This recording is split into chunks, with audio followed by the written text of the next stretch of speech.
இடம்பொருள் நேயர்களுக்கு வணக்கம். சின்ன மருமகள் சீரியலோட மே 9 நாளைக்கு எபிசோட் எப்படி இருக்க போகுது அப்படிங்கிறத ஒரு அனலைஸாக பார்க்க போகிறோம். ஸோ இன்னைக்கு எபிசோட் எங்கே முடிஞ்சுது அப்படின்னு பார்த்தோம்னா, நாளைக்கு தமிழுக்கு வளகாப்பு பண்ண போகிறாங்க அப்படின்ட்டுருக்கா. அவளோட சேர்த்து நிறைய பேருக்கு வளகாப்பு பண்ண போகிறாங்க. எதனால அப்படின்னு பார்த்தோம்னா, சித்ராவும் ஈஸ்வரியும் செஞ்ச வேலை தான்ப்பா. ஸோ அவங்க தான் ஒரு சாம கோடங்கையை வச்சு அவனை வச்சு இந்த வீட்டுக்கு ஒரு கண்டு இருக்குது, அதுக்கு இந்த பொண்ணு வீட்டில் இருக்கிற பொண்ணு கர்ப்பமாக இருக்கால அவளுக்கு வளகாப்பு பண்ணணும், அவளோட சேர்த்து நிறைய பேருக்கு வளகாப்பு பண்ணணும் அப்படிங்கிற மாதிரி சொல்லி அவங்க அவங்களோட பிரசவத்துக்குலாம் காசு தரணும் அப்படிங்கிற மாதிரி சொல்லிட்டாங்கன்ட்டு வீட்டில் இருக்கவங்களாம் ஓகே சொல்லிட்டாங்க, பண்ணுறதுக்கு ரெடி ஆகிட்டாங்க.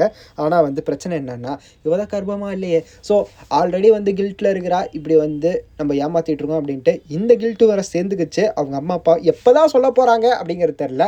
அது சரிப்பா, இன்னொரு சைடு நாளைன்னு போட்டு ஒரு சின்ன கிளிம்ஸ் காமிச்சாங்கல்ல, அந்த போஸ் இருக்கான்ல, அவன் தமிழ்கிட்ட இருந்த அந்த கஜானா சாவியை ஃபேக் பண்ணிட்டான். சோப்பு வச்சு அந்த சாவியை அச்சு எடுத்துக்கிட்டான். ஸோ அந்த சாவியை வச்சு அதுக்குள்ளே ஏதோ டாக்குமெண்ட் இருக்குது, அது மூலியமாகவும் இவளுக்கு பிரச்சனை வரப்போகுது.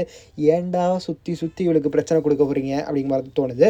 ஸோ ஃபஸ்ட்டு இவன் கர்ப்பமாக இல்லை அப்படிங்கிறது உண்மை தெரிய போகுது. அது தொடர்ந்தே இந்த சர்டிஃபிகேட்லாம் அந்த டாக்குமெண்ட்ஸ் எல்லாம் காணா போச்சு, காசும் 5 லட்ச ரூபா காணா அப்படிங்கிறது தெரிய போகுது. 50 லட்ச ரூபா இல்லை, 50 லட்ச ரூபா காணா போச்சு அப்படிங்கிறது தெரிய போகுது.